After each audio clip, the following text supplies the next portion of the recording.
ഇന്ന് നമ്മൾ വടുകപ്പുളി കൊണ്ട് ഒരു സിമ്പിളായിട്ടുള്ള ഒരു അച്ചാറാണ് കേട്ടോ ഉണ്ടാക്കാൻ പോകുന്നത്. അപ്പോൾ ഇതിന് വേണ്ടിയിട്ടേ ഇവിടെ വടുകപ്പുളി അല്ലെങ്കിൽ വടുകപ്പുളി എന്നല്ല, കൂടുതൽ കറിനാരങ്ങ എന്ന് തന്നെയാണ് പറയാറ്. അപ്പോൾ കറിനാരങ്ങ ഇങ്ങനെ ചെറുതായിട്ട് അരിഞ്ഞു വെച്ചിട്ടുണ്ട്. അപ്പോൾ ഇതിൽ ഉപ്പൊന്നും ചേർത്തിട്ടില്ല കേട്ടോ. അപ്പോൾ ഇന്നലെ തന്നെ ഇത് ചെറുതായിട്ട് അരിഞ്ഞു വെച്ചിട്ടുള്ളതാണ്, അതുകൊണ്ടാണ് കേട്ടോ ചെറുതായിട്ട് കളറ് മാറിയിരിക്കുന്നത്. പിന്നെ നമുക്ക് ഈ അച്ചാറിലേക്ക് വേണ്ടത് പച്ചമുളകാണ്. പച്ചമുളക് ഞാൻ കുറച്ച് അധികം എടുത്തിട്ടുണ്ട്. അപ്പോൾ നമ്മുടെ കാന്താരി മുളക് കുറച്ച് കിട്ടിയിട്ടുള്ളൂ. പിന്നെ കാന്താരി മുളകിൻ്റെ തന്നെ വേറൊരു വകഭേദമായിട്ടുള്ള മുളകാണ്, ഇതിന് വെള്ളമുളക് എന്നൊക്കെയാണ് പറയുന്നത്. നല്ല എരിവാണ് കേട്ടോ ഈ മുളകിന്. പിന്നെ നമുക്ക് കുറച്ച് ഉണ്ടമുളക് ഉണ്ടായിരുന്നു, അപ്പോൾ അതിനെ ഞാനിങ്ങനെ ചെറുതായിട്ട് കീറി ഇട്ടിട്ടുണ്ട്. അപ്പോൾ കുറച്ച് മുളക് ഞാനിങ്ങനെ കീറി വെച്ചിട്ടുണ്ട്. പിന്നെയൊക്കെ ഇതേപോലെ തന്നെയാണ് കേട്ടോ ഇടാൻ പോകുന്നത്. കുറച്ചിതിൽ പഴുത്ത മുളകുണ്ട്. പിന്നെ നന്നായിട്ട് ഈ പഴുത്ത മുളകിനൊക്കെ നല്ല എരിവുള്ളതാണ്. പിന്നെ ഈ ഉണ്ടമുളകിനാണ് ഇച്ചിരി എരിവൊക്കെ കുറവുള്ളത്. അപ്പോൾ പച്ചമുളക്. ഇനി നമുക്ക് വേണ്ടതേ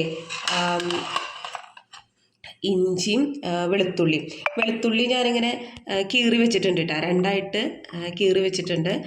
പിന്നെ നമുക്ക് ഇഞ്ചി വേണമെങ്കിൽ നമുക്ക് ചതച്ചും എടുക്കാം. ഞാനിപ്പോൾ ഇതിങ്ങനെ കനം കുറച്ച് നീളത്തിൽ അരിഞ്ഞിരിക്കുന്നതാണ് കേട്ടോ. ഒരു വലിയൊരു കഷ്ണം ഇഞ്ചി എടുത്തിട്ടുണ്ടായിരുന്നു. അപ്പോൾ ഇഞ്ചിയുടെ ചുക അങ്ങനെ ഇഷ്ടമല്ലാത്തവർക്ക് വേണമെങ്കിൽ ഇഞ്ചി നമുക്ക് ഒഴിവാക്കാം കേട്ടോ. പക്ഷേ ഇഞ്ചിയൊക്കെ ഇങ്ങനെ അച്ചാറിലിടുന്നത് വളരെ ഹെൽത്തിയാണ്. അപ്പോൾ നമുക്ക് ഗ്യാസ്ട്രിക് പ്രോബ്ലംസ് ഒന്നും ഉണ്ടാവില്ല. അപ്പോൾ അതുകൊണ്ടാണ് കേട്ടോ ഞാൻ കുറച്ചധികം ഇഞ്ചി എടുത്തിട്ടുണ്ട്. അപ്പോൾ ഇഞ്ചി, പിന്നെ വെളുത്തുള്ളി, പിന്നെ നമുക്ക് ഉപ്പാണ് വേണ്ടത്. അപ്പോൾ ഈ നാരങ്ങയ്ക്ക് നല്ല പുളിയുണ്ട്, അപ്പോൾ ഞാൻ കുറച്ചധികം ഉപ്പ് എടുത്തിട്ടുണ്ട്. ഉപ്പ് വേണമെങ്കിൽ നമുക്ക് കല്ലുപ്പും ആഡ് ചെയ്യാം കേട്ടോ. പിന്നെ ഇനി നമുക്ക് വേണ്ടത് കറിവേപ്പിലയാണ്. കറിവേപ്പില നല്ല ഫ്രഷ് കറിവേപ്പിലയും ഉണ്ട്. പിന്നെ ഇതിനകത്തേക്ക് കുറച്ച് ചൊറുക്ക വേണം. ചൊറുക്ക അല്ലെങ്കിൽ വിനാഗിരി എന്ന് പറയും. അപ്പോൾ ഇതെല്ലാം കൂടെ മിക്സ് ചെയ്തിട്ടാണ് നമ്മൾ അച്ചാർ ഉണ്ടാക്കുന്നത്. എങ്ങനെ തയ്യാറാക്കുന്നത് നമുക്ക് നോക്കാം. അപ്പോൾ അച്ചാർ ഉണ്ടാക്കാനായിട്ടേ ആദ്യം ഞാൻ ഈ ബൗളിലേക്ക് നമ്മൾ അരിഞ്ഞു വെച്ചിരിക്കുന്ന കറിനാരങ്ങ ചേർക്കാണ്.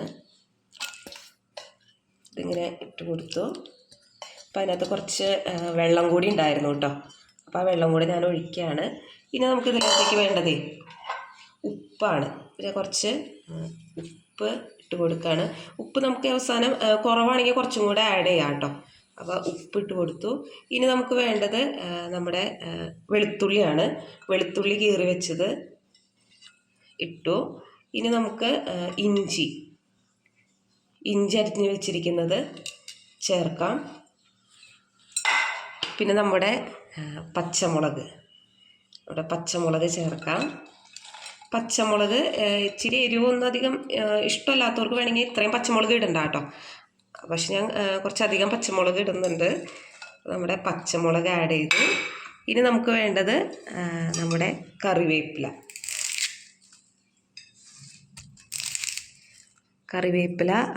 ഞാൻ എല്ലാം ആഡ് ചെയ്യുന്നില്ല.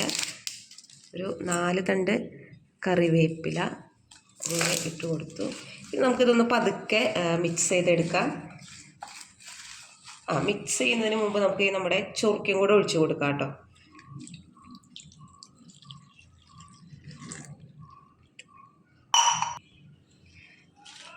ഇതിങ്ങനെ കൈ കൊണ്ട് മിക്സ് ചെയ്യുന്നതാണ് കുറച്ചും കൂടെ നല്ലത്. പക്ഷേ നന്നായിട്ട് പച്ചമുളകൊക്കെ ഇട്ടേക്കണായിരുന്നേ ചിലപ്പോൾ കൈ പുകയാൻ സാധ്യതയുണ്ട്. അപ്പോൾ അതുകൊണ്ട് ഞാനിങ്ങനെ പതുക്കെ ടീസ്പൂൺ കൊണ്ടാണ് കേട്ടോ മിക്സ് ചെയ്യുന്നത്. ഇതൊരു ഭയങ്കര സിമ്പിളായിട്ടാണ് ഈ അച്ചാർ റെഡിയാക്കുന്നത്.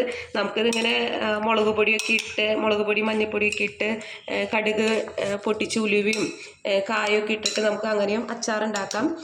അങ്ങനെയാണ് ഇവിടെ സാധാരണ ഉണ്ടാക്കാറ്. അപ്പോൾ ഞാനിന്നൊരു വെറൈറ്റി ആയിട്ട് നമ്മൾ ഇന്നിങ്ങനെ ഒരു അച്ചാർ ഉണ്ടാക്കുകയാണ്. അപ്പോൾ ഇത് കഞ്ഞിക്കൊക്കെ വളരെ ടേസ്റ്റി ആയിരിക്കും. പിന്നെ ഈ പുളി എന്ന് പറയുന്നത് നല്ല ഈ വടുകപ്പുളി നല്ല പുളിയുണ്ട്, അധികം കയ്പൊന്നും ഇല്ലാത്തതാണ് കേട്ടോ.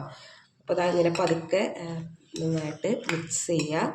അപ്പോൾ ഇതിനി മിക്സ് ചെയ്തിട്ടേ നമുക്കിനി ഇതൊരു ചില്ല് കുപ്പിലാണ് കേട്ടോ ഞാനിത് ഇട്ട് വയ്ക്കാൻ പോകുന്നത്. അപ്പോൾ എപ്പോഴും ഇങ്ങനത്തെ അച്ചാറൊക്കെ നമ്മൾ പ്ലാസ്റ്റിക് ഡബ്ബകളിൽ ഇടുന്നതിനേക്കാളും നല്ലത് നമ്മുടെ ചില്ലുകുപ്പിയിൽ ഇടുന്നതായിരിക്കും. അപ്പോൾ അങ്ങനെ ചീത്തയാവുന്നില്ല. ഇത് കുറേ നാളത്തേക്ക് നമുക്ക് ഉപയോഗിക്കാം കേട്ടോ. അങ്ങനെ ഫ്രിഡ്ജിലൊന്നും വെച്ച് സൂക്ഷിക്കേണ്ട കാര്യമില്ല. നമുക്കിത് പുറത്ത് തന്നെ വെക്കാം. നമുക്കിത് ചീത്തയാവുന്നില്ല കേട്ടോ. ചൊറുക്കൊക്കെ ഒഴിച്ചേക്കണ കാരണം അങ്ങനെ ചീത്തയാവുന്നില്ല.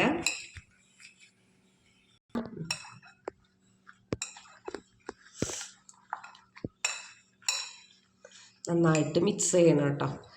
ഉപ്പൊക്കെ നന്നായിട്ട് എല്ലാ ഭാഗത്തേക്കും എത്തണം.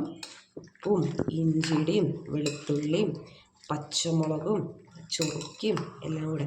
ചൊറുക്ക വേണമെങ്കിൽ ഉപയോഗിച്ചില്ലെങ്കിലും കുഴപ്പമില്ല കേട്ടോ. കാരണം നമുക്ക് ഈ വടുകപ്പുളി നല്ല പുളിയൊക്കെ ഉണ്ട്. പക്ഷെ ഞാൻ കുറച്ച് ചൊറുക്കയും കൂടെ ഒഴിച്ചു. അപ്പോഴാണ് ആ ഒരു ടേസ്റ്റ് നമുക്ക് കറക്റ്റായിട്ട് കിട്ടുള്ളൂ.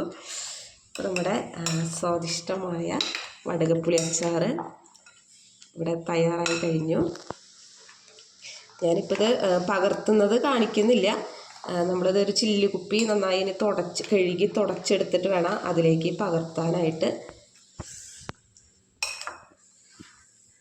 നല്ല കളർഫുള്ളായിട്ടുണ്ട്. ഭംഗിയിൽ മാത്രമല്ല നല്ല അടിപൊളി ടേസ്റ്റാണ്. വളരെ സിമ്പിളാണ് ഉണ്ടാക്കാനും. എല്ലാവരും ഇത് ട്രൈ ചെയ്ത് നോക്കിയിട്ട് അഭിപ്രായങ്ങളൊക്കെ അറിയിക്കണം.